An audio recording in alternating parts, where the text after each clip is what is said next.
Comment t'arriverais, toi, à prendre un entrepreneur qui a peur de la vente et qui n'est pas à l'aise, à le faire aimer ce qu'il fait? En fait, ce qui bloque la plupart des infopreneurs qui sont dans cette situation, c'est le syndrome de l'imposteur. Cette sensation de ne pas être légitime. Le cheat code, ça reste la légitimité. En fait, quand tu parles d'un sujet que tu maîtrises, les personnes le ressentent. Tu sais, c'est comme un bon film.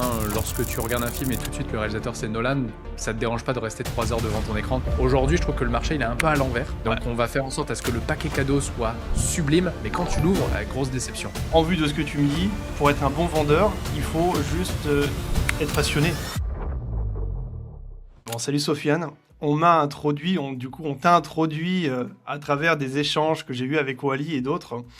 Je connais pas spécifiquement beaucoup d'informations sur toi, même si on a échangé un petit peu juste avant. On m'a juste dit que tu étais quelqu'un de brillant et que tu étais un peu la tête penseuse derrière les gros lancements, challenges, etc. de big entrepreneurs, notamment Yomi, etc. Est-ce que tu peux justement nous parler un peu de tout ça, te mettre un peu en lumière justement pour commencer cette partie-là, quoi. Ok. Bon, déjà, cette intro, elle flatte mon ego, donc je vais faire attention de ne pas prendre la grosse tête. Moi, je rigole. Moi, je rigole tout le monde.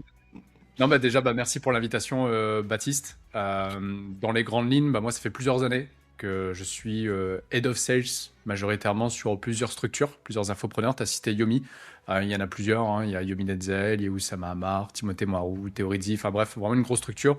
Moi, à l'heure actuelle, je suis VP of Sales pour Mindeo, donc qui est la structure de Yomi aujourd'hui. Donc, ça fait maintenant 4 ans, grosso modo, que je bosse aux côtés de Yomi et des partenaires de Yomi.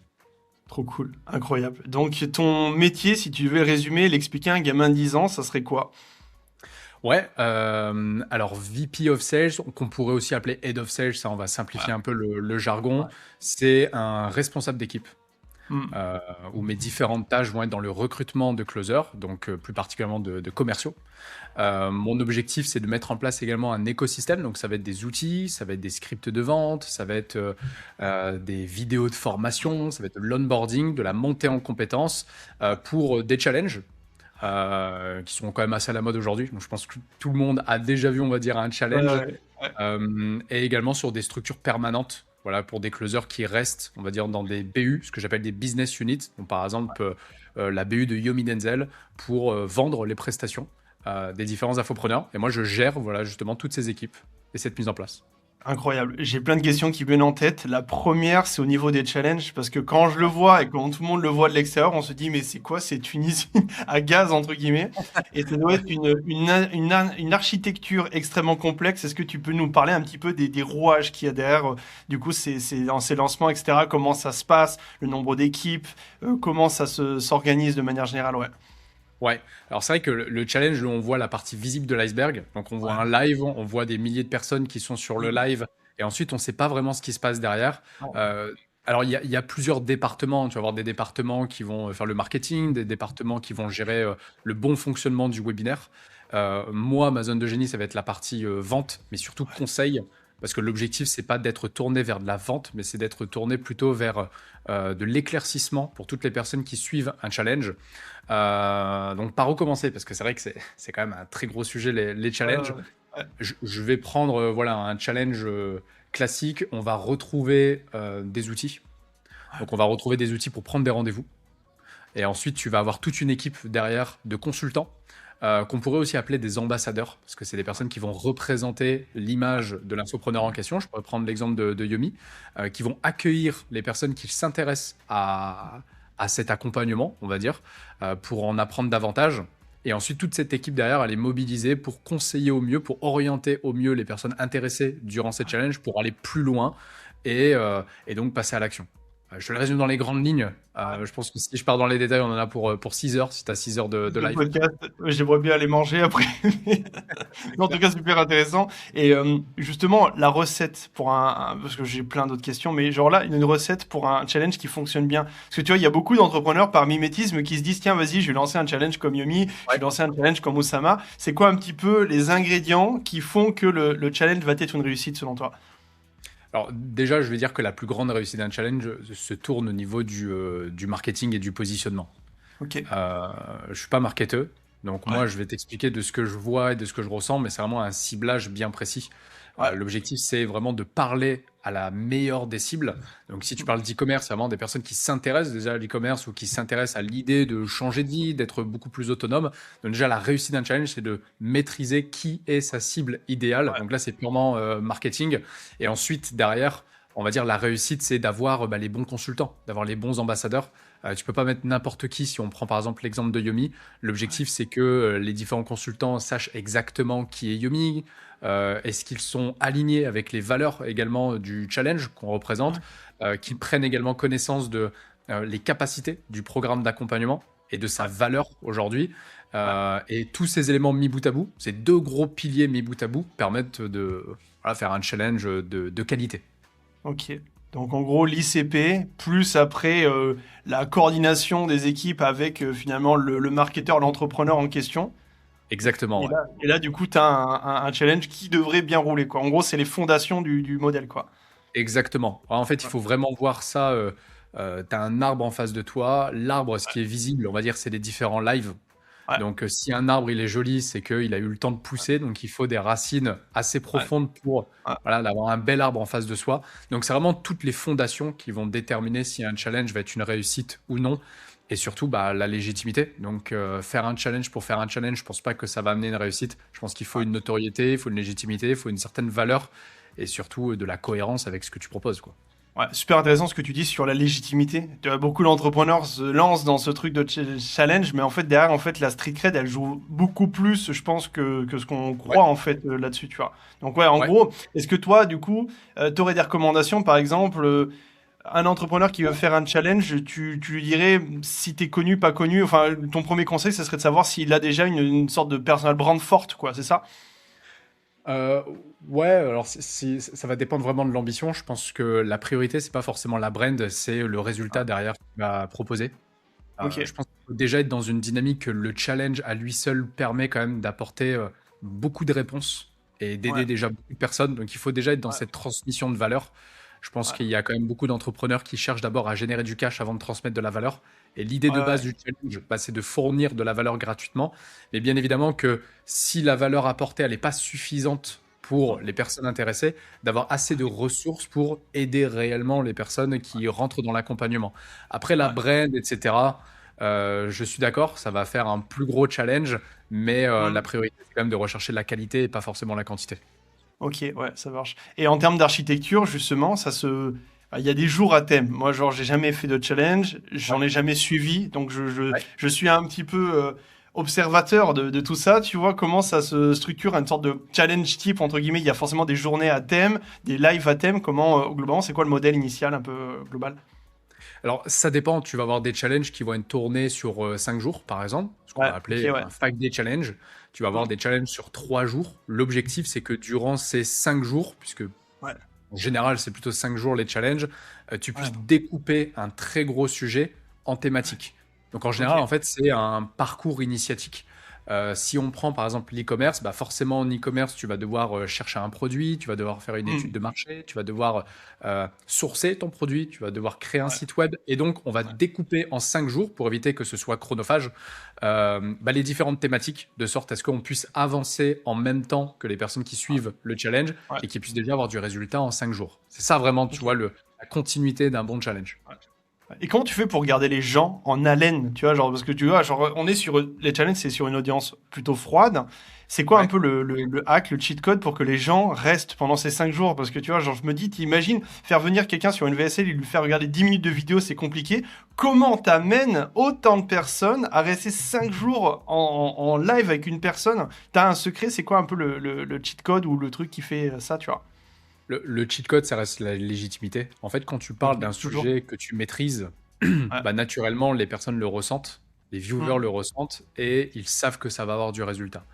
Ouais. Tu sais, c'est comme un bon film, hein. Lorsque tu regardes un film et tout de suite le réalisateur c'est Nolan, ça te dérange pas de rester 3 heures devant ton écran, tu sais que ça va être assez Ouais. légitime, tu vois, et que Mm. ça vaut le Ouais. coup de rester 3 heures dessus.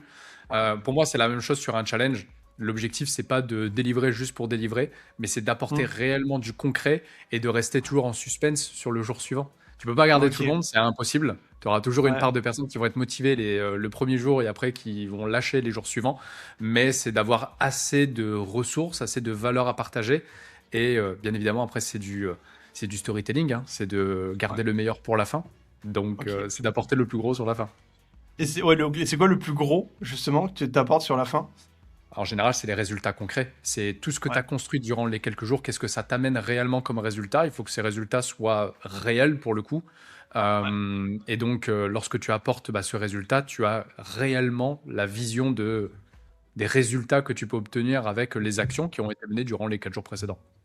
Ok, donc on segmente. Moi, je veux lancer un challenge. Je segmente Ouais, en gros la valeur que je veux apporter, je la segmente et je crée des open loops tous les jours où en fait j'ouvre un sujet que je ferme pas totalement pour le jour d'après. Comme ça, les gens restent attentifs tout au long du challenge. Et à la fin, c'est un exactement. peu la clé de voûte du regarde tout ce qu'on va pouvoir avoir, tout ce que tu pourras avoir comme résultat. Et après, du coup, je suppose que ça amène vers appel de vente, enfin agenda, appel de vente, closing, etc. Tu vois, c'est ça? Exactement. Exactement. En fait, tu vois, il faut que tu le vois un peu comme un festival. Tu as un festival de musique qui se tient Ouais, sur ok. plusieurs jours. En Ouais, général, tu donnes tout les premières 24 heures, toi, en tant que festivalier, et ouais, t'es mort pour les jours suivants. Et quand tu regardes l'agenda, tu dis, tel artiste, le troisième jour, ouais, lui, j'ai j'aime envie d'y bien. aller. Ouais, Exactement, tu vois, il y a un peu de tout, et donc tu te dis, bah allez, je vais rester les jours suivants pour voir cet artiste. C'est un petit peu ouais, la même chose, donc ça peut être avec des invités, ça peut être avec une surprise à la clé, ça peut être via beaucoup de choses, mais encore une mm, fois, transmettre de la qualité. Il faut que ça tienne dans le temps. Il y ouais, a beaucoup de personnes, tu vois, qui font des challenges. Le premier jour, ils envoient toute la sauce, et ensuite les ouais. jours suivants, Voilà. ça s'estompe. Ouais, ok, donc en garder un petit peu sous le coude à chaque fois pour faire un challenge Exactement, ouais. qui marche bien. Et justement, on parlait des invités, parce que tu vois, genre des fois, moi, je fais des challenges en mode, ouais, j'invite Teddy Riner pour un truc sur l'IA, et je Ouais. me dis, mais qu'est-ce que vient faire Teddy Riner sur l'IA? Du coup, ça doit avoir une stratégie spéciale, tu vois, derrière. Ouais. C'est quoi un petit peu la réflexion? Comment t'incorpores Teddy Riner dans cet écosystème de challenge, justement, ouais. Ouais, je pense que mettre une personne qui n'a rien à voir avec le sujet, pour moi, c'est se Mm, mettre une balle dans le pied. Parce que ok. c'est inviter juste pour inviter et juste pour la Ouais. fame et montrer que la brand, elle a un impact. Mm, Il faut pouvoir concilier les deux. Je pense que dans les différentes niches, tu as toujours des personnes très connues qui ont une valeur ajoutée en ouais, tant qu'invité. ouais, Que ce soit, par exemple, on peut prendre sur le domaine de la startup, tu vas avoir j'ai oublié son prénom, sur le basketteur qui va être mon oui, associé. euh, Tony Tony Parker. Parker, c'est ça? Pardon. Ouais, Ouais. Tony Parker. Bon voilà, tu vois, ça reste une grosse personnalité dans le domaine du basket, mais qui a Ouais. aussi un passif, tu vois, actuellement sur des business. Et là, du coup, pour le coup, c'est intéressant. Maintenant, tu vois, si je fais, je sais pas moi, un challenge en e-commerce et j'invite Thomas Pesquet pour expliquer c'est quoi Ouais. l'unissage ou expliquer Ouais. la force mentale qu'il faut avoir pour tenir. Voilà, pour moi, ça n'a pas forcément de sens. Donc, il faut quand même une certaine cohérence en même temps et que les personnes tirent également de la valeur de l'invité. Ouais, c'est bien pour flexer, dire ouais, ok j'ai Thomas Pesquet dans mon challenge, c'est cool, mais c'est vrai que derrière il faut que les gens en tirent une valeur et que la personne, Exactement, ouais. l'intervenant soit éloquent et percutant, c'est ça, ouais. Exactement, ouais. Ok, Exactement. ouais. Ok. Je voulais rebondir aussi, parce que là on parlait un peu de la partie architecture, structure, mais il y a toute la partie sales, ta zone de génie justement, toi c'est la vente. Euh, sur justement sur la vente, tu vois, comment vous recrutez vos gars, comment ça se passe un petit peu toute la partie justement pôle vente et conversion sur ce modèle-là là. Ok, alors c'est une bonne question. Ça va vraiment dépendre de chaque challenge. Au plus que ton challenge il est gros, au plus que ton organisation va être différente. Moi, lors d'aujourd'hui, c'est vraiment des gros challenges qui ont été gérés. Donc, tu Ouais, es obligé en soi de collaborer avec des agences. Donc, aujourd'hui, tu as des agences de closing qui sont sur le marché, qui ont ouais, chacune leur mode opératoire. Et donc, l'objectif, c'est de collaborer avec ces agences de closing qui, elles, puissent amener sa quantité de closers ouais, et que ces closers puissent être formés, bien évidemment, de manière standardisée. Donc, ça, c'est mon rôle, c'est de leur apporter toute la mm, vision, de leur ouais, amener toute la connaissance. Et ensuite, c'est les agences qui, elles, vont opérer, on va dire, le challenge. Donc, sans les agences, moi, aujourd'hui, un gros challenge ne peut pas être géré bien comme il faut. Donc, ouais, heureusement qu'elles sont là. Maintenant, après, sur des plus petits challenges, on arrive à internaliser, à recruter des closers qui ont soit déjà eu une expérience passée sur certains challenges, il y en a beaucoup et on a la visibilité là-dessus, ou alors faire un recrutement externe via un mm. webinaire ou autre. Et c'est quoi tes conditions ou du moins tes critères pour un bon closer? Parce que tu vois, genre maintenant c'est un peu le tout venant, tu vois. Genre il y a des Ouais. closers partout qui sont formés dans plein de pôles différents, tu vois. C'est quoi un petit peu l'insight pour dire ok, toi t'es bon closer. Comment toi tu arrives à voir en entretien que le mec il va être intéressant pour ton challenge? Alors moi, je ne recrute jamais des closers. Ok, Jamais. Je recrute ok, des ambassadeurs. Moi, je ok. cherche plutôt une dynamique d'ambassadeur. Le terme closer, il est étroitement relié à la vente et que ce soit Ouais, en challenge ou de manière permanente, on n'est pas là pour vendre, on est là pour aider, on est là pour transmettre, on est là ouais, pour orienter, on va dire, son prospect. Un vendeur, lui, ne fait pas ça. Le vendeur regarde son compte en banque, regarde son CRM et se dit, OK, j'ai empoché autant. J'ai été vendeur et ça a été mon ouais, mode opératoire pendant plusieurs années. Maintenant, lorsqu'on vend un service, il faut naturellement représenter, ce que tu as expliqué tout à l'heure, une brand. Lorsque tu prends un ambassadeur, lui, il vend en représentant la brand. Non pas en ok. représentant un produit, mais en représentant une brand. Je donne toujours Ouais, cet exemple. À chaque fois qu'on me pose cette oh, question, un ambassadeur de The North Face, je prends toujours cette marque parce que c'est celle qui me parle le plus. ouais, Tu peux avoir par exemple Inoxtag ou Mathis Dumas qui va juste porter du North Face durant leur expédition. Ça va donner envie aux gens de se dire, ah, peut-être que je devrais acheter ouais, ça pour ouais, pouvoir moi aussi faire des activités physiques en extérieur, ouais. etc. Donc moi, je vais recruter des ambassadeurs. Maintenant, comment on détermine un bon ambassadeur? C'est une personne qui va avoir, je le prends avec des pincettes, un amour propre pour l'infopreneur. Parce que tu ne Ok, vends pas réellement un produit, tu vends des sentiments, tu vends une réussite, tu vends un futur. Et donc, naturellement, pour atteindre ce futur, tu dois forcément faire confiance à plusieurs personnes. Tu dois faire ok. confiance, on va dire, à plusieurs entités. Tu dois faire confiance à l'infopreneur. Donc, on va prendre l'exemple de Yomi, qui est le premier en ligne de mire. Tu dois faire Ouais, confiance à l'entreprise et qui va t'accompagner pour atteindre tes résultats. Et ensuite, tu dois faire confiance à l'ambassadeur. Si l'ambassadeur, lui, n'a pas le profil idéal, tu vas pas lui faire ouais, confiance. Si moi, ouais, demain, j'avais un peintre qui portait du North Face, ça me donnerait pas forcément envie de porter du North Face. Pour moi, il n'y a pas une cohérence. ouais. Donc, Ok, quand je recrute des ambassadeurs slash closers, ouais, je vais plutôt analyser, on va dire, leur amour-propre pour Yomi, leur respect vis-à-vis de l'infopreneur, et surtout comment eux perçoivent l'image de l'infopreneur et de la qualité de son produit. À partir de là, bien évidemment, il y a des tests techniques. ouais. euh, Comment il va aborder un appel, comment il va conseiller son prospect. Mais je ne vais pas dire que c'est secondaire, mais un petit peu quand même. C'est d'abord la posture avant Ok. Ouais. la Que la personne, technique. elle incarne finalement ce pourquoi Exactement. elle va bosser, tu vois. C'est ça, ok. Qu'elle est Exactement. vraiment, ce Exactement. modèle d'incarnation, c'est super intéressant. Donc en fait, qui est finalement, toi, ce que tu recherches, c'est une motivation autre que monétaire.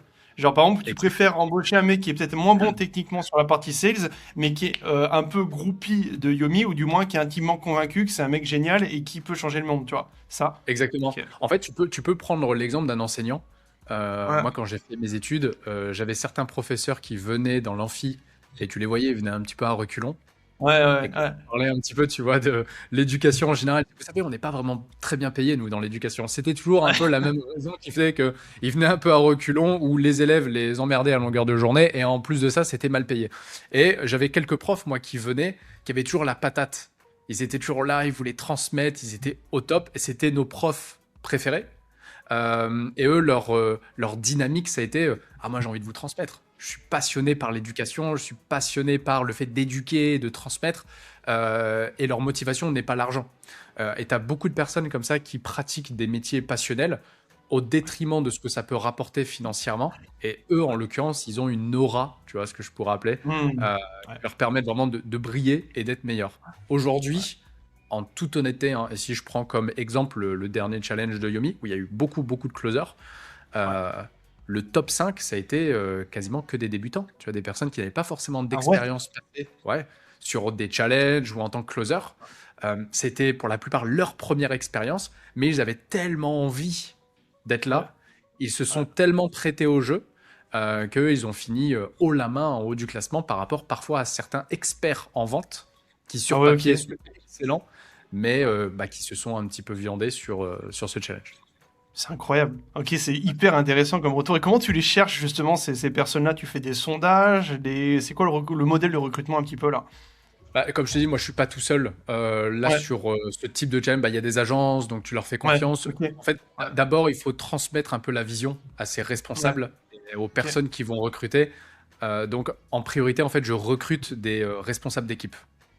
À ok. partir du moment où le responsable d'équipe, lui, il est aligné et il a Ouais, envie vraiment de se la donner pour cet infopreneur, je sais indirectement qu'il va recruter les bonnes personnes. Tu peux pas avoir après un recrutement à 100% bon, tu peux pas avoir 100% de excellents ambassadeurs de ouais, players, mais ouais. dans l'ensemble, on les trouve de cette manière. Par contre, quand c'est des plus petits infopreneurs, euh, aujourd'hui, j'ai la chance, au bout de presque 5 ans, d'avoir le réseau. Donc, c'est un peu plus Mm, simple maintenant de faire profiter des collègues aujourd'hui. ouais, Et puis après, voilà, il y a des personnes qui me contactent en DM sur Insta, il y en a eu beaucoup.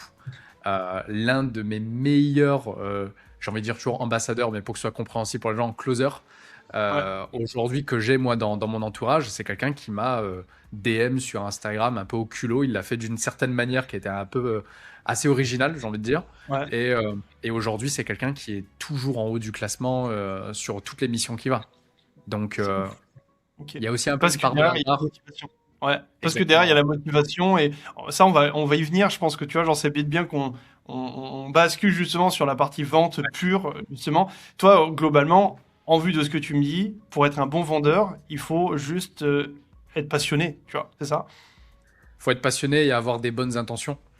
Ouais. Euh, je vais pas je vais pas dire que c'est une minorité ou une majorité. Il y a d'excellents Mm. vendeurs qui sont animés par l'argent et je Ouais. respecte ça. Ok. Mais ceux qui tiennent vraiment dans le temps, c'est des personnes qui ont vraiment des intentions déjà sincères de j'aime l'humain, j'ai envie de Ouais. transmettre, j'ai envie de Ouais. motiver. Ils sont Ouais. le mot passionnel, il est quand même assez fort. Je pense que tu peux Mm. déterminer si c'est une passion au bout de 10 ans, 15 ans, Ouais. et que tu tiennes encore la route et que tu sois encore bon. Mais aujourd'hui, Ouais. c'est les personnes qui ont les bonnes intentions. C'est ça qui détermine les meilleurs closers quoi, aujourd'hui. Ok. Donc, t'as pas besoin de forcément d'avoir les meilleures trames de vente, les meilleurs frameworks. À partir du moment où tu viens dans un appel avec des intentions d'aider quelqu'un et que tu es convaincu de ce que tu fais, tu seras meilleur vendeur que, d'après ce que tu me dis, que la plupart des gars qui sont ultra formés, etc. Tu vois? Ouais, bien sûr. Après, je vais être vigilant en ayant ce Oui, discours-là. bien sûr. Parce que ça Ouais. ne fait pas tout. Bien évidemment, il y a un aspect technique, bien évidemment, il y a une structure, il y a plusieurs Ouais. éléments, mais si t'as pas les bonnes intentions, le reste sera caduque. Tu Ouais. peux avoir le meilleur script de vente, tu peux avoir le meilleur conducteur, les Ouais. meilleures techniques, les Ouais. meilleures phrases qu'on a aujourd'hui. Ouais. Si t'as pas les bonnes intentions, ça va empiéter sur ta posture, ça va empiéter sur ton énergie et ça passera pas. Ok.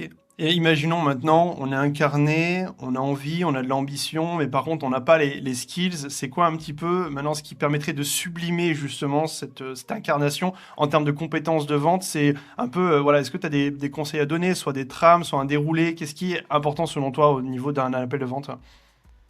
Alors ça, c'est un très gros sujet parce qu'il y a plusieurs techniques. Tu vois, j'ai déjà Ouais, rencontré des closers qui n'utilisaient pas du tout, moi, mes techniques à ouais, moi, mais qui brillaient encore même plus que moi. Il y a de meilleurs vendeurs que moi aujourd'hui sur le marché. Il y en a même beaucoup. ouais, Euh, et pour le coup, il y en a certains qui vont aller un peu au feeling et ils ont cette chance d'avoir ouais, cette aura, tu vois, de ouais, base. Et tu peux rien y faire. Il n'y a pas de structure, il n'y a rien de commun, mais ça marche, la magie, elle opère. Donc Hmm, ça, je ne sais pas l'expliquer. J'ai envie de dire que c'est un peu une magie. Mais pour une personne qui a vraiment cette envie, cette posture, il faut aller vraiment de manière séquentielle. Si ouais, vraiment on veut donner un cours, là, comme ça, via ce ouais, podcast, ça veut dire c'est de créer d'abord une connexion, parce que c'est la base. Est-ce que le feeling va passer? Parce que l'un des cercles de confiance le plus important pour le passage à l'action d'un prospect, c'est la confiance entre le prospect et le closer. Donc il faut hmm, naturellement refléter une certaine sincérité, une certaine confiance. Donc c'est d'abord de créer un lien. Si je le schématise de la manière la plus large possible, après c'est de découvrir un peu sa situation, de comprendre hmm, sa situation. Et l'un des ouais, skills que beaucoup de personnes n'ont pas, c'est l'écoute active, d'écouter ouais, réellement son prospect et de vraiment être avec lui. Et en fonction de ce qu'il aura évoqué, eh ben, trouver des solutions à ces problématiques. En fait, ça tient qu'en 3 points. Après, ouais, les skills à proprement parler, c'est poser des questions ouvertes, pas des questions fermées, donc pas des questions qui se répondent par oui ou par non. ouais. Euh, de poser, d'écouter attentivement, de trouver réellement la solution à la problématique et de pas être uniquement dans de la vente, en fait, finalement. C'est de trouver une solution au problème. Ouais. T'es face à une personne qui a des problématiques que tu peux peut-être résoudre, et donc toi ton objectif c'est de regarder en fonction de son parcours et des problématiques qu'elle rencontre Exactement. si tu as une solution pour elle, c'est ça? Ouais. Exactement. C'est exactement ça, ouais. Ok, super intéressant. Donc ouais, non, mais c'est assez bien parce que ça casse un peu les patterns qu'on a l'habitude de voir sur les réseaux sociaux, de recruter des A-players et des mecs qui sont chauds avec des trames de vente, qui connaissent la psychologie, la questionologie. C'est intéressant parce que tu vois, alors t'as bossé sur les plus gros challenges auprès des plus gros entrepreneurs francophones et tu viens complètement péter cette croyance. C'est incroyable, Alors, c'est hyper ouais, intéressant. Ouais. c'est une réalité, mais en même temps, euh, ça n'avantage pas, on va dire, certaines personnes qui, leur fond de business est de former des closers. Tout closer, tout ambassadeur doit être formé parce qu'il y a des Ouais, codes à respecter, donc il y a beaucoup de bien choses à sûr. prendre en compte. Moi, personnellement, c'est pas ma dynamique et c'est pas mon corps de métier.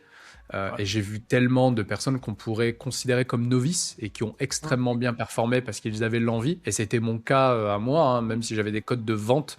La vente infoprenariale, elle est quand même différente que la vente dans des structures physiques, tu vois, en tant que ouais, commercial.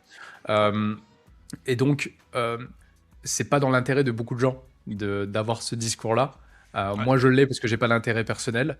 L'objectif, c'est vraiment de réveiller un petit peu les consciences, de dire que tout le monde peut être un Hum, très bon closer ok. ou ambassadeur. J'ai toujours envie de dire ambassadeur, hein, parce que c'est. Disons ambassadeur, Mais maintenant tu je vois, pense qu'on a compris, on a fait je pense qu'il faut le l'association, on dire, va rester sur l'association ambassadeur. entre Ouais. les deux. Donc, devenir vraiment des bons ambassadeurs.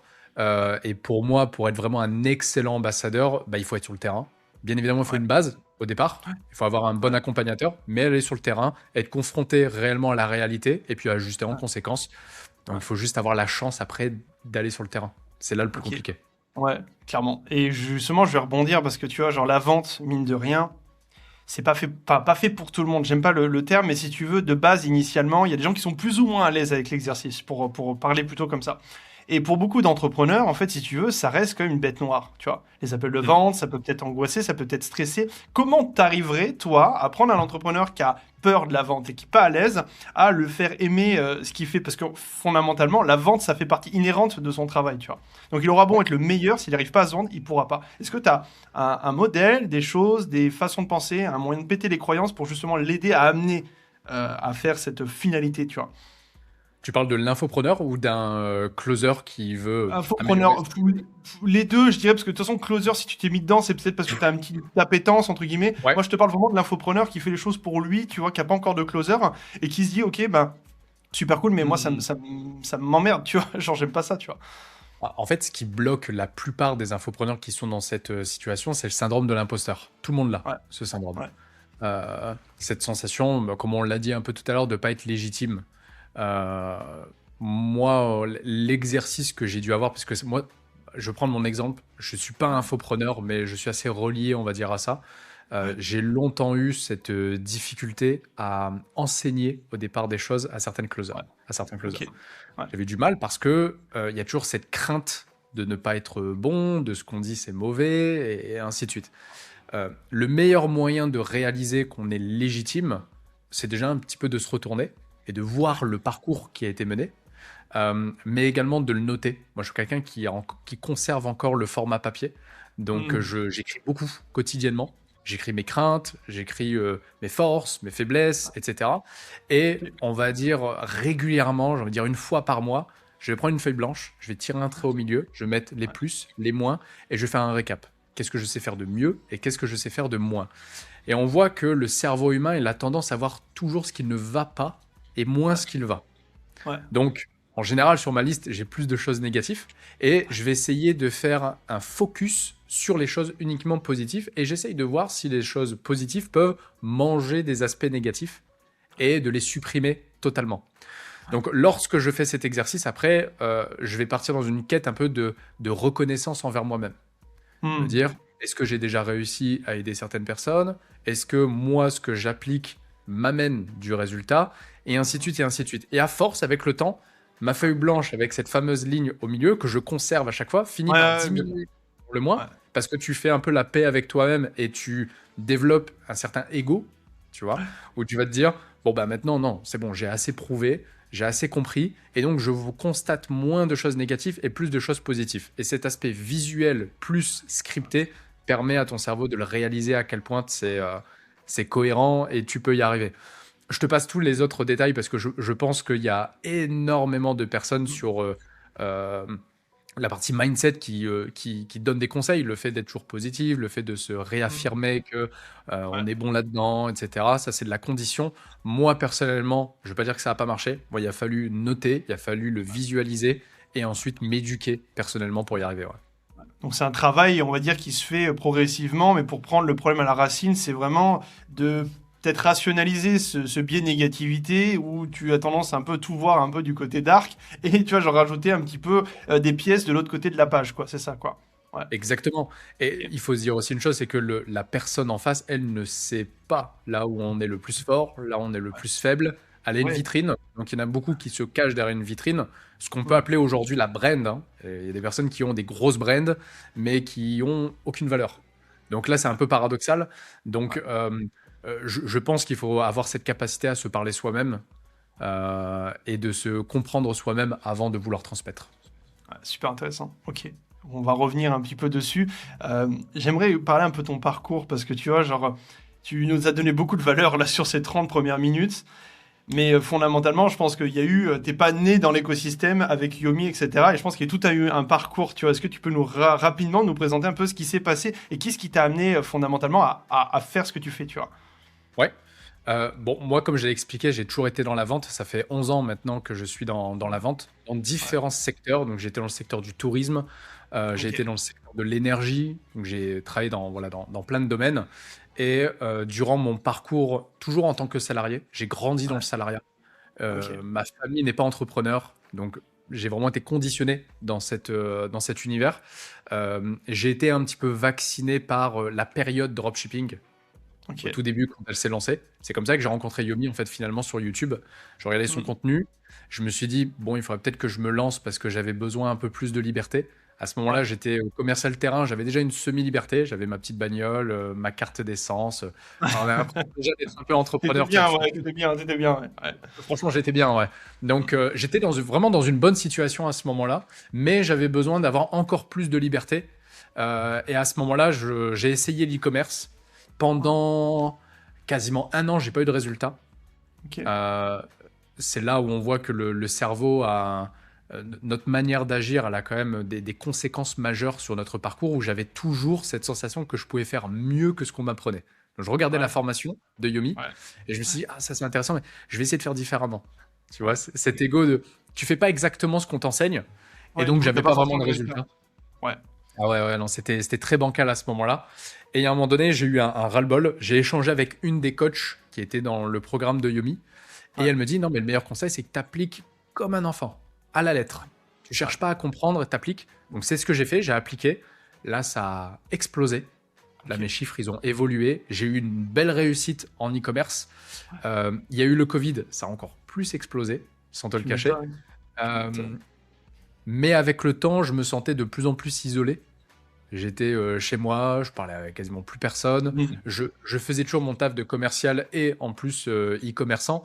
Et j'arrivais plus à trouver réellement quelle était ma zone de génie. Donc il y avait du Ouais. cash, mais il n'y avait pas forcément un épanouissement. J'ai toujours été éduqué dans ne sois pas motivé par l'argent. Donc moi j'ai toujours fait des choses qui me plaisaient. Mm. Et Ouais. dès qu'il y avait un élément qui me plaisait plus, je l'arrêtais et je passais à autre chose. Donc Ok. je me laissais pas dicter, on va dire, par ce que je pouvais gagner. Donc j'ai arrêté l'e-commerce. Je suis retourné dans un taf alimentaire pour le coup. J'ai eu une petite période personnellement qui a un peu cassé ma routine. J'ai vécu une séparation, grosso modo. Mm. Ok. Financièrement, ça a été très compliqué entre les avocats, voilà, beaucoup de frais. Mm. Je vais passer ces Bien. détails-là. Ce Ouais. qui fait que je suis passé d'une très bonne situation, on va dire, financière, et même dans mon travail, c'était très très bien, à j'étais à découvert, j'étais à moins 2005, moins 3000 sur mon compte. En vue de cette séparation, j'avais plus rien dans mon appartement, c'était quasiment vide. Et là, c'était ce qu'on pourrait appeler la dèche. C'était Ouais. vraiment la dèche. C'est Euh, ghetto, là. Exactement. Donc ça a été extrêmement formateur pour moi, où je me souviens, j'étais dans ma chambre, j'avais un matelas gonflable de camping au sol. Quand je te dis il n'y Ouais. avait plus rien, dans ma chambre il n'y avait vraiment plus rien. Donc c'était un tapis de sol. Je dormais dessus, mais je regardais des vidéos sur YouTube, je m'éduquais, je me dis putain, mais qu'est-ce que je peux faire? parce que mon job alimentaire ne me suffit pas. J'étais au SMIC. Ouais, Et en même temps, là, je suis pas épanoui du tout. Je vendais des fringues et je me dis, ouais, là, ma vie, elle tourne autour de ça et ça va pas du tout. Et à un moment donné, par chance, je reçois une story de Yomi. Yomi a partagé une story. Je clique dessus. Je vois qu'il recherche un closer. Le terme closer, je ne le connais pas à ce moment-là. Donc je tape ouais, sur Internet, closer, je vois que c'est limite commercial. Je me suis dit, bon, bah, qui ne tente rien à rien. Je postule. Je finis par rentrer chez Mindeo en tant que closer. Et là, pour le coup, bah, j'avais une expérience en e-commerce. J'avais fait le programme de Yomi. Je connaissais certains coachs. Je connaissais un peu cet écosystème. Ça avait eu du résultat pour moi. Et donc, ouais, en fait, mes résultats en tant que closer, ils étaient explosifs. Ils étaient vraiment explosifs parce que les prospects, ils avaient en face d'eux quelqu'un qui avait vraiment vécu le programme et je le vendais pas. J'étais en mode, mec, moi j'ai eu ça comme résultat, ça. Donc ouais, mes appels ils étaient totalement déconstruits, mais ouais, il y avait eu quand même du résultat. À ce moment-là, j'ai noué des liens avec le CEO de Mindeo, le PDG de Mindeo, qui s'appelle Greg, que je salue encore aujourd'hui. Et le feeling, il est super bien passé. Et à ce moment-là, voilà, il m'a demandé qu'est-ce que moi je souhaitais faire au sein de ok, Mindeo. Donc à ce moment-là, moi, je sais pas, il y a un truc qui est venu dans ma tête. Je lui ai dit, j'ai envie d'être un pilier super important pour Mindeo parce que ok, il m'aidait à me sortir de ma situation. Je ouais. sortais un peu de la tête de l'eau, ça allait mieux. J'ai pu m'acheter un lit. Donc déjà, je voyais qu'il y avait une progression. Euh, Tu manges et des donc, pâtes. et encore. Mais ouais, voilà, je commençais à mieux dormir, je commençais à refaire un petit peu mon intérieur, etc. Et je lui ai dit, je veux être un pilier essentiel à Mindeo, je veux évoluer au sein de Mindeo et je veux vraiment monter cette structure. Et comme à ce moment-là, il y avait rien, c'est-à-dire qu'on avait notre numéro de téléphone et la liste de leads, il n'y avait pas de CRM, il n'y avait pas d'écosystème, c'était vraiment très très vide. Je me suis obstiné, on va dire, enfin j'étais obsédé à construire une équipe de vente, à mettre des process, à apprendre et à me buter pour être le meilleur pour cette boîte. Et bah, la suite, elle s'est faite naturellement. Je suis passé Head of Sales. Il y a eu le premier challenge de Yumi, c'est bien passé. Je suis passé VP of Sales, donc j'ai pris le poste, on va dire, le plus haut sur la partie vente de Ouais, Mindeo. Je ouais, l'ai vu comme une consécration aujourd'hui. Et, ouais, euh, et parce que j'ai été bien accompagné, le CEO de Mindeo a été d'une très grande aide pour ouais, moi. Euh, c'est aussi grâce à moi, mais c'est en grosse partie grâce à lui que j'en ouais. suis là aujourd'hui. Et voilà, il m'a apporté énormément, énormément de valeur sur mon business et même dans ma vie personnelle. Ouais. C'est incroyable. Le parcours, donc en gros, c'est un mélange entre du culot, de la dèche, et après une envie, en fait, enfin, une incarnation, en fait, en gros, globalement, des produits, tu vois. Parce que tu vois, Ouais, genre, c'est c'est marrant. exactement. Il y a plein de gens qui essayent de se rapprocher, tu vois, des gros entrepreneurs pour avoir leur réseau, etc., etc. Finalement, je pense que ouais, l'intention d'y aller juste avec du culot et juste être incarné pour dire ouais, j'aime bien ce que tu fais, donc vas-y, pourquoi pas échanger, pourquoi pas bosser ensemble. Ok, super intéressant, c'est incroyable. Ok. Et là, Ouais. maintenant, la suite. Ouais, vas-y, vas-y. Vas-y. Ouais, en fait, il y a eu un élément vraiment très crucial et je pense que c'est ça qui a débloqué quelque chose aussi dans ma tête. C'est Ouais, que, comme toute personne, lorsque moi je suis rentré chez Mindeo, tu as envie de profiter un petit peu de cette image où tu te dis, bah, je suis closer pour une grosse structure, je bosse avec ouais, Yomi, je suis head of sales, j'ai envie d'aller plus loin. Et donc, ouais, j'ai eu un peu cette période-là où j'avais envie d'aller plus loin, j'avais envie de créer mon propre business, etc. Et à un moment donné, j'étais en échange avec le CEO de Mindeo. Et on a toujours été très transparent. J'ai toujours évoqué un peu mes ambitions, mes envies, ouais, etc. Et je lui disais, j'ai envie de créer un business, j'ai envie d'être encore plus autonome, j'ai envie de générer plus d'argent. Tu vois, vraiment cette période un ouais, peu, cet ego trip que tu passes ouais, pendant un moment où tu réalises que tu as des ouais, compétences, t'as du pouvoir. Et à un moment donné, il m'a donné un conseil que je donne à tout le monde aujourd'hui, ouais, moi, qui a changé ma vie pour le coup. Il m'a dit, ne cherche pas absolument à créer un business, sois d'abord l'homme capable de le porter. bien ça. Et pour le coup, ça veut tout dire. J'étais pas encore prêt à ce moment-là. On se cherche, etc. Et donc, j'ai passé vraiment ces 4 années, on va dire, au sein de Mindeo à être le pilier le plus important, construire mes fondations, améliorer mon mindset, gagner en humilité avec le temps Ouais, et de rester cohérent avec mes principes. Et jusqu'à aujourd'hui, ça se porte très très bien. ouais.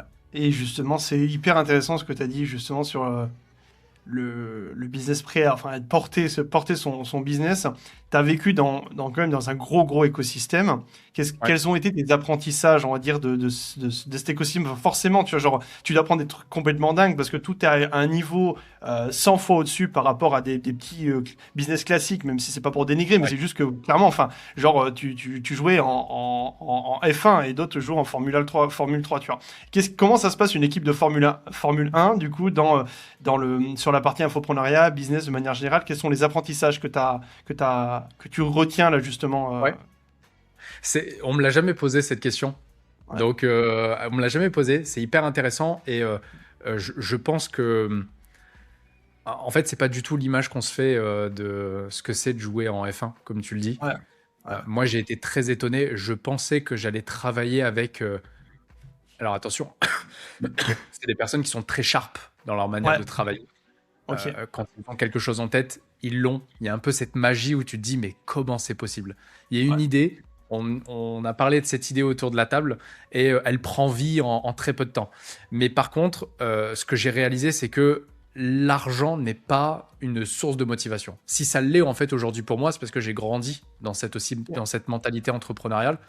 Et que Mhm. ce soit Yomi, que ce soit toutes ces personnes qui sont dans l'opérationnel pour Mindeo, leur unique mission, leur mission principale, c'est il faut vraiment qu'on propose le meilleur accompagnement possible. C'est Ok. pas il faut qu'on fasse 30, 50, 100 millions à l'année. Il y Ouais. a cette dynamique parce que c'est ce qui permet de faire tenir la boîte. Mais par contre, quand tu le regardes dans les objectifs qu'on a, il est en Ouais. dernier. Parce que Ok. c'est pas la motivation principale qui doit régner. Ouais. Un entrepreneur qui dit je veux faire 100 millions à l'année, pour moi, ça veut rien dire. Ouais. C'est qu'est-ce que tu mets en place, c'est quoi l'intention, c'est quoi l'élément qui va te permettre de vraiment concrétiser les 100 millions. Et quand tu comprends que sur un business infopreneurial, ta source de rémunération, c'est tes clients, tout doit être porté vers le client. Ouais. 100%. Que ce soit l'avant, le pendant, l'après. Et donc Ouais. tout ça, ça doit être porté vers une intention réellement sincère. Moi, je sais que c'est une obsession de Yomi. Si on veut parler de Yomi parce que c'est Mindeo, c'est Ouais. avant l'argent, la qualité. S'il n'y a pas de qualité, on ne fait pas d'argent. C'est pas grave. On le trouvera autrement, mais c'est d'abord de se focus sur la qualité. Et donc, voilà, lui, il est focus sur la qualité de client, de brand, etc. Moi, mon focus, c'est de me mettre sur la qualité des closers, de comment je vais les prendre en charge, de comment on va les introduire, Mm. etc. Donc, la qualité prime d'abord sur l'argent. Et moi, c'est ça qui m'a choqué, on va dire, de rentrer dans une structure comme celle-ci, où moi, quand j'étais dans d'autres boîtes un peu plus corpo, c'est bon, les gars, combien de ventes vous avez fait aujourd'hui? Ouais. Quand tu te lèves le À matin, Q1, on a fait combien? Q2, on a fait que ça. exactement. C'est exactement ça. T'es avec ton café, il est brûlant, et le gars, il te dit, t'as fait que 2 ventes hier. Moi, j'en ai fait 10. C'est un combat d'ego, tu vois, c'est un combat de coq. Là, Ouais. quand tu rentres dans une structure comme ça, je me suis dit, je suis assez préparé. J'ai bossé dans des grosses boîtes, et donc je sais ce que c'est la performance, etc. Et Ouais. tu réalises en fait que si tu veux faire les plus gros chiffres, il n'y a pas de secret. C'est pas des Ouais. stratégies commerciales, c'est d'abord la qualité qu'on propose. Donc moi, Faire c'était le meilleur enseignement que j'ai eu. faire le meilleur produit possible, quoi. Et c'est quoi un peu les Le meilleur. critères de qualité justement sur ça? Tu vois, est-ce que tu as, quand forcément ça doit échanger, quels sont les critères principaux qui font que le produit est de qualité et donc qui va bien se vendre derrière? À ton avis? Je te pose la question, mais moi je le sais, je le sais fondamentalement. Ce qui détermine la qualité, c'est euh, déjà c'est l'effort qui est fourni en amont et les personnes qui vont représenter le produit. Ouais. Je prends encore un autre exemple qui est le plus parlant parce que je pense que beaucoup de personnes qui vont regarder ce podcast, ils ont tous un téléphone dans leurs mains parce qu'ils regardent peut-être ce podcast via leur téléphone. Qu'est-ce qui détermine par exemple le prix et le temps que Apple existe aujourd'hui sur le marché? C'est cette qualité, tu vois, cette innovation, c'est la recherche de la perfection et ainsi de suite. C'est exactement la même chose sur un produit. Je pense que la précipitation est l'ennemi de l'efficacité. Ouais. La complexité est l'ennemi de l'efficacité également. Donc, il faut savoir concilier les deux. C'est ne pas faire quelque chose de complexe, Ouais. mais en même temps quelque chose d'innovant. Et Ouais. donc, de mettre bien évidemment le cœur, l'expertise, etc., de s'entourer des meilleurs, tu vois, que ce soit les formations e-commerce, etc., il n'y a pas que l'infopreneur qui le présente, hein, tu as d'autres Mm. experts qui sont là. Et donc, il faut avoir quand je te disais que c'est des mecs qui bossent de manière très sharp, ils vont être sharp dans leur sélection d'experts. Ils vont être sharp dans leur sélection d'intervenants pour des lives, etc. Et donc tout ça, ça détermine après la qualité. Un produit 100% qualitatif n'existe pas. Tu auras Ouais. toujours des personnes qui seront Non. mécontentes, tu auras toujours des choses à perfectionner. Et c'est justement là la force pour faire un bon produit, c'est d'abord de le mettre sur le marché, de l'offrir à certaines personnes qui puissent le Ok. tester et de mettre vraiment de l'itération sur cette amélioration et de chercher continuellement à l'améliorer. C'est ça qui fait à la fin un bon produit. Incroyable. Mais du coup, ce qui est bien, c'est que ça, c'est valable pour tout. Le conseil que tu viens de nous donner, c'est si demain, parce que c'est mon cas, moi demain, je suis en train de lancer un SaaS, tu vois.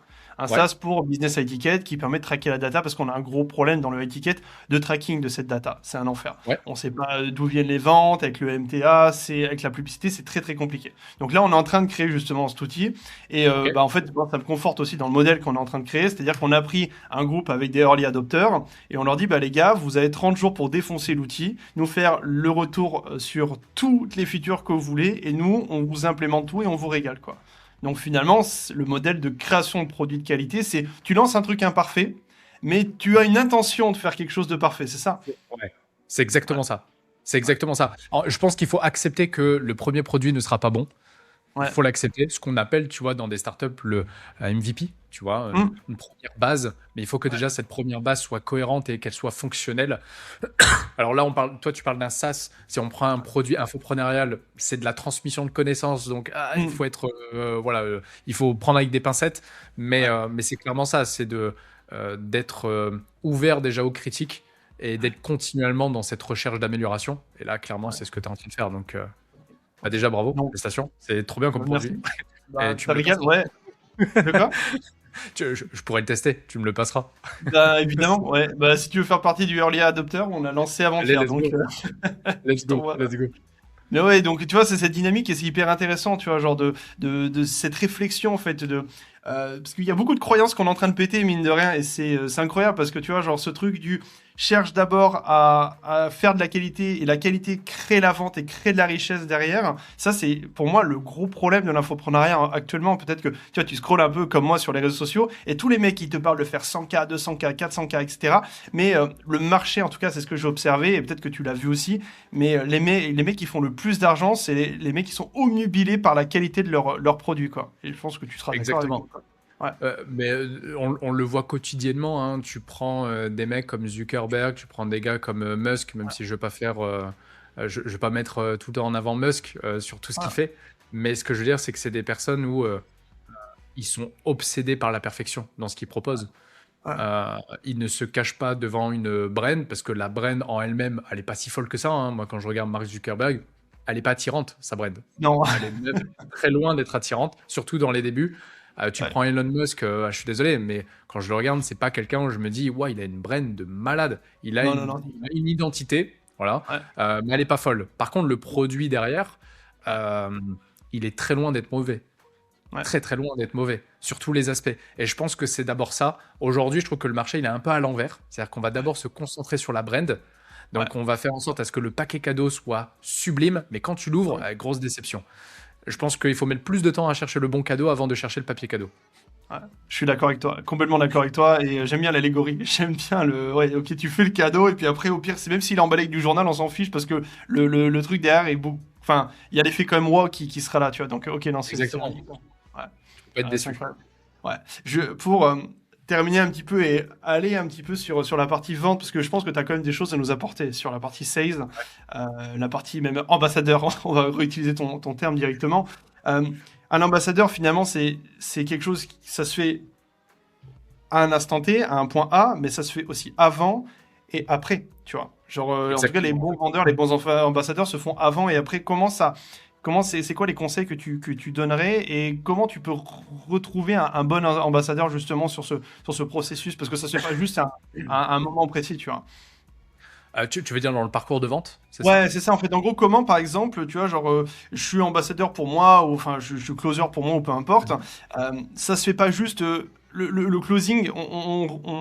On résume ça à de la métrique en mode, ouais, t'as 50% de closing, donc t'es Ouais. un bon closer. Mais en fait, non, si t'es pas un bon closer, si t'as 50% de closing, t'es un bon closer si tu fais des actions avant, des actions après, et tu peux nous dire un petit peu, ouais, quelles sont les actions pour toi qui sont primordiales pour justement être un bon Ouais. ambassadeur closer, tu vois. Ouais. Alors, déjà, on va dire un bon ambassadeur, il a une bonne organisation. Il sait Ouais, exactement où il va et toujours en complétant avec les intentions. Je ne vais pas revenir sur les intentions, je pense qu'on l'a compris en 48 minutes, je l'ai évoqué plusieurs fois. ouais, Mais mais c'est bon. c'est vraiment cette organisation. Lorsque, par exemple, tu vas avoir un ambassadeur qui va récolter ses premiers rendez-vous, bien évidemment, l'objectif, c'est de s'assurer à ce que son prospect va venir au rendez-vous. L'ambassadeur va toujours réfléchir en nature humaine, pas en Ouais, psychologie. Pour moi, il y a ouais, une nuance entre les deux. La psychologie, elle vient se superposer à la nature humaine. Si on revient sur la fondation, c'est ce que moi j'enseigne à mes ambassadeurs, je leur dis à un moment donné, votre prospect a regardé un live, si on reprend l'exemple du challenge, et il ouais, s'est passé quelque chose dans son cerveau, au fond de lui ou dans son cœur, qui a fait ouais. qu'il s'est dit, je vais prendre un rendez-vous, je suis Mmh. tombé sur Baptiste, et mon rendez-vous, il est demain à 14 heures. Qu'est-ce Ouais, que Baptiste va faire entre le moment où moi, en tant que prospect, je prends ce rendez-vous, j'ai ce déclic, j'ai cette envie, et le moment où je vais avoir avec cet échange avec Baptiste? Il y a plusieurs choses. C'est que les humains, ils n'aiment pas l'inconnu. ouais, L'ambassadeur, lui, sait ce que c'est que l'inconnu. ouais, Il l'a expérimenté, et lui, son ouais, objectif, c'est de réconforter ce passage à l'inconnu. Donc, il va commencer à créer un premier contact. Il va lui envoyer un petit message, il va lui envoyer un peu de valeur, il va lui envoyer du contenu. Tu vas vraiment le maintenir en haleine avant son rendez-vous. ouais, Ok? Dès lors où il va avoir son rendez-vous, bah, il y a déjà eu du travail en amont. Donc, ouais, il n'y a plus ce stress potentiellement de se retrouver en face d'un vendeur. C'est ce que, aujourd'hui en France, je parle principalement en France, que là on parle du marché francophone, il n'est pas très à l'aise. Le vendeur, il a une connotation très négative. Donc, il faut retirer cette étiquette, mais vraiment être en mmh, mode ambassadeur. Donc, soigner son image, soigner sa présentation, on pourrait dire son setup, etc. Euh, ouais, et ensuite de le mettre dans les bonnes conditions. Si le prospect ne passe pas à l'action, c'est là où on détermine si c'est un closer ou un ambassadeur qu'on a en face de nous. Est-ce qu'il va prioriser le long terme ou alors il va tout simplement le mettre dans son CRM en perdu pour faute de budget? OK, C'est là qui détermine les deux. ouais, Nous, les ambassadeurs, ils vont toujours laisser une chance. Même si la personne, elle lui dit, bah non, je suis pas, j'ai pas les capacités financières pour y aller, elle va ouais, toujours le garder, elle va toujours le chouchouter, elle va toujours lui envoyer, on va dire, du contenu, de la valeur autant qu'elle peut, de sorte à ce qu'elle puisse s'orienter sur le long terme. Donc, euh, si on le définit via des KPI, nous, la performance d'un ambassadeur, on la voit toujours sur plusieurs mois et pas sur 2 semaines ou un mois, tu vois. Comme tu le dis, ouais, tu as 20% de ta conversion, tu es mauvais. Tu ouais, es peut-être mauvais sur du court terme, mais est-ce que tu es un ambassadeur long terme? Et il y a plusieurs types de profils, et ça, il faut l'accepter. Il y a des ambassadeurs qui vont être très bons sur le long terme. Il y a des ambassadeurs qui vont être très bons sur le court terme. Comme je te dis, ils ont cette aura qui leur permet de ouais, créer ouais, cette magie et il y a ce passage à l'action. Mais les deux se valent. Et encore une fois, c'est une question d'organisation, de préparation et quelle est la motivation finale? C'est ouais, d'aider et résoudre un problème. OK.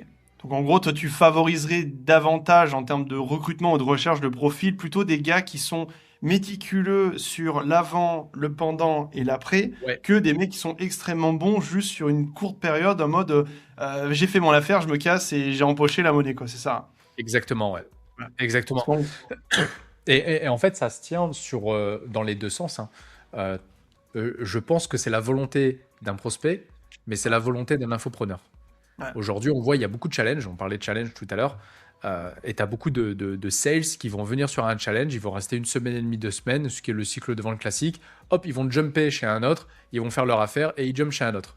Il y en a ouais, beaucoup, leur marketing, c'est je viens, je prends mon cash et je me casse. ouais, Est-ce que c'est ça qui détermine réellement un closer? Peut-être que sur papier, c'est le cas. Moi, personnellement, c'est pas ma dynamique. Par contre, rallonger le cycle de vente et mettre en place des ambassadeurs qui viennent et qui veulent boucler la boucle, c'est là ouais, où ça fait la différence. C'est intéressant pour son prospect parce qu'il se dit j'ai vraiment quelqu'un en qui je peux compter et pas uniquement un conseiller passager. Et derrière, tu as l'infopreneur qui se dit je n'ai pas juste un closer qui vient chercher son cash, j'ai quelqu'un, un partenaire stratégique qui va m'aider sur le moyen long terme. Et c'est là où je pense que le marché devrait se tourner plutôt c'est vers la intéressant. qualité long terme que pour l'apport de cash. Ouais. J'aime bien, moi, l'allégorie juste à pause, tu vois, genre en gros, la vente a un peu du jardinage, tu vois, genre, tu vas comprendre où c'est que je veux aller, tu vois, genre quand tu jardines chez toi, tu vois, genre même si je jardine pas, mais tu vois, il y a ce truc de tu retournes la terre, puis tu plantes la graine, puis Ouais, t'arroses, puis t'entretiens, puis tu mets des herbants, tu vois, ça prend du temps, tu vois. Et le problème actuellement sur le marché francophone, c'est on plante la graine, on récupère tout de suite, tu vois, mais ça fonctionne pas exactement. comme ça. Ouais. Exactement. Donc, Je pense que même le, l'exemple que tu viens de donner, c'est plutôt je plante un arbre qui a déjà les fruits, je récolte les fruits et je coupe ouais, l'arbre. Encore ouais, pire, c'est que ouais, tu montres en fait un aperçu de ton génie. Et aujourd'hui, mais ça, je veux pas dire que c'est la faute des réseaux, mais je pense que c'est la faute de beaucoup de choses. Mais on est ouais, tous portés par du résultat rapide. ouais, Euh, Quand on veut manger, on prend un Uber et on se plaint quand on dit ouah, 45 minutes de livraison, c'est chiant. ouais, Quand on regarde un challenge, on se dit ah ça dure 5 jours, il devrait peut-être se grouiller. Tout doit aller super vite. Euh, sur l'aspect business, tu as de plus en plus de personnes qui disent si tu as 30 ans et que tu n'as pas 1 million sur ton compte, c'est pas normal. Donc cette notion de rapidité, elle est dans la tête de tout le monde et ça crée une anxiété permanente. Quand tu mm, regardes les plus grosses boîtes qui évoluaient, elles se sont faites avec le temps. Lorsque tu regardes les ambassadeurs, les closers les plus performants, ils se sont faits avec le temps et ils durent dans le temps. Et donc c'est un choix. Est-ce que je veux venir de manière éphémère ou alors je veux rester réellement dans le temps sur du très long terme. Et c'est là où il faut reconditionner un peu son cerveau en se disant, dans le temps est plutôt avec moi plutôt que contre moi. Et il y a ouais, beaucoup de closers qui viennent parfois sur un challenge et qui disent en combien de temps je peux générer autant. La question, c'est pas en combien de temps je peux générer autant, c'est au bout de combien de temps je pourrais générer autant. Et là, il y a une nuance entre les deux, c'est de se laisser justement la patience et d'y aller. Et cette précipitation, on la ressent parfois dans des appels de closing où il y a des closers, ils se disent j'ai ma trame, je sais qu'il faut que que je passe par ces différentes étapes. Au ouais, plus vite je les ouais, passe, au plus vite ouais. que je vais pouvoir vendre. Faux. Ouais. Et puis, tu vois, genre le nurturing, on n'en parle pas assez, mais tu vois, genre cette dynamique de donner des ressources, et puis t'as pas eu la vente, c'est pas grave, tu vois, genre ça montre que t'es animé par autre Non. chose que du cash, tu vois. Moi, j'ai un closer Exactement. qui m'a bousillé ma boîte, hein, genre je faisais du high ticket, et j'avais mis tout mon ressort là-dessus, ma faute aussi de pas avoir trop contrôlé, mais c'était juste, je prends un appel, je vends, mais il n'y a pas Hmm. de préqualification, il n'y a pas de nurturing, rien du tout, et genre, ouais, je me retrouvais en fait à perdre beaucoup, je pense que j'ai perdu des milliers d'euros parce que derrière, en fait, il n'y a pas ce travail qui a été fait. Il est trop dans la précipitation, ouais. Ouais. Un homme C'est comme pressé est ça. un homme mort, comme on me dit souvent.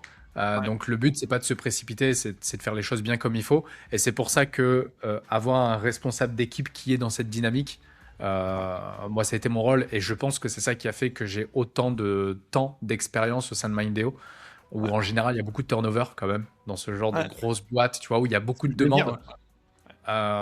Moi, je fais partie des vieux pots hein, chez Mindeo. Et quand tu restes aussi longtemps, c'est que bah, c'est une méthodologie qui marche.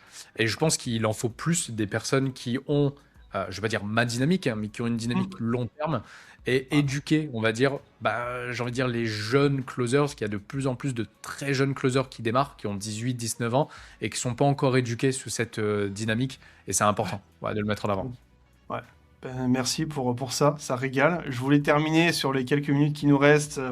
Justement, tu nous parlais de projets, d'ambition, etc. Est-ce que c'est toujours des choses qui trottent dans ta tête? C'est quoi un petit peu la suite? Est-ce que tu as déjà des choses que tu prévois de faire ou là pour l'instant tu as fait un peu all-in sur Mendeo? Non, non, non. En fait, je le terme all-in, c'est Ouais, plutôt sur une vie. Je ouais, joue all-in sur une vie, ouais, avec par contre un point central. Moi, ouais, pour le coup, c'est la vente, le ouais. côté ambassadeur. Ça, je sais que Ok, ça me quittera jamais et je resterai toujours dans cette dynamique parce que c'est là où mon génie il opère.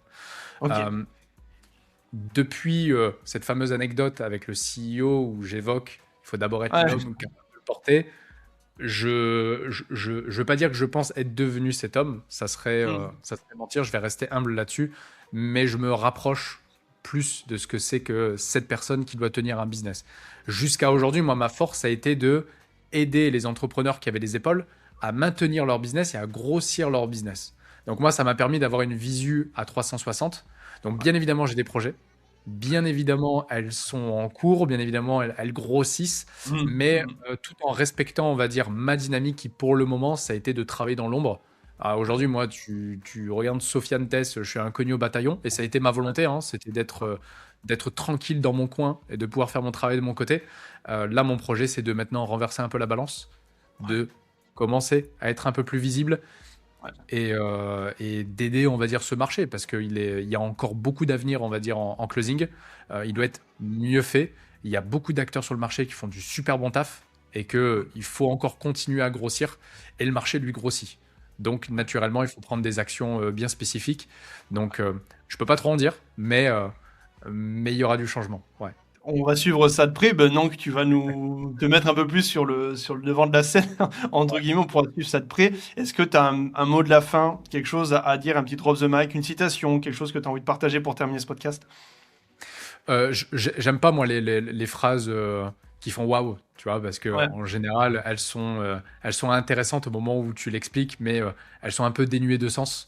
ouais, Par contre, moi, ce que je peux dire, c'est que euh, pour rester vraiment, moi, dans ma zone, hein, qui est la partie sales, moi, j'invite vraiment, tu vois, à tous les sales de changer, on va dire, leur dynamique, leur posture, si vraiment ils souhaitent aller sur du long terme, et de plutôt voir les choses sous l'image et sous la posture. Euh, on l'a évoqué durant ces 59 minutes là de podcast, hein, que la technique ne primait pas, on va dire, sur la posture. Donc c'est d'être d'abord la bonne personne pour conseiller une autre, exactement comme le conseil que le CEO m'avait donné. Donc moi j'ai envie de finir là-dessus, c'est d'être un meilleur humain, d'avoir une meilleure posture, d'avoir de meilleures intentions et de faire les choses pour la bonne cause et pas juste pour son intérêt personnel. Voilà, moi c'est ce que je peux partager comme conseil là maintenant. et ben on va s'arrêter là. Je coupe l'enregistrement. Merci à toi, Sofiane, c'était Avec, incroyable. Et puis, avec je vais plaisir. mettre tous tes réseaux en dessous de la C'est gentil. description. Enfin, voilà, et puis on se régale, quoi.